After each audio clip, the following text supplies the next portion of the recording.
Chers collègues et Madame la maire, que je me satisfais que les axes de la mission Animaux en ville, mise en place par Pénélope Comitès, à l'initiative du groupe écologiste, soient mis en débat aussi rapidement après la clôture de ces travaux.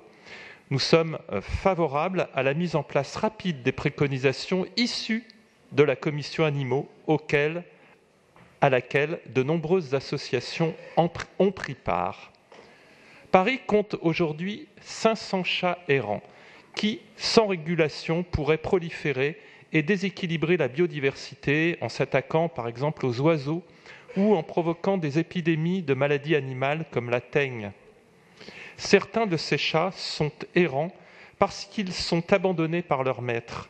Leur prolifération résulte aussi des portées de chatons, donc d'une problématique de stérilisation des populations de ces chats errants.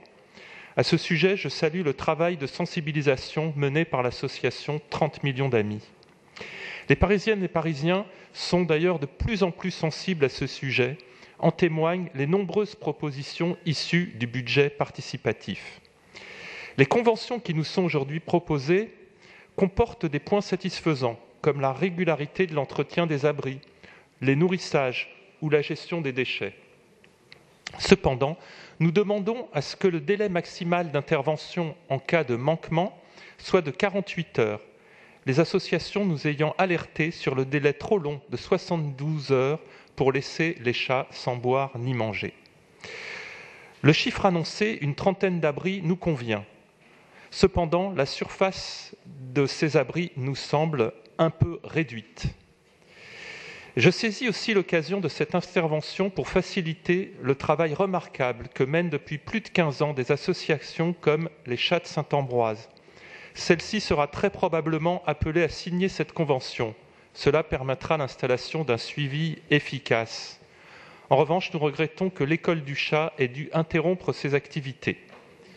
Nous nous prononcerons en faveur de cette délibération, vous l'avez compris, avec un souhait cependant. Le travail des associations est complémentaire de celui de la ville. Ces dernières sont aguerries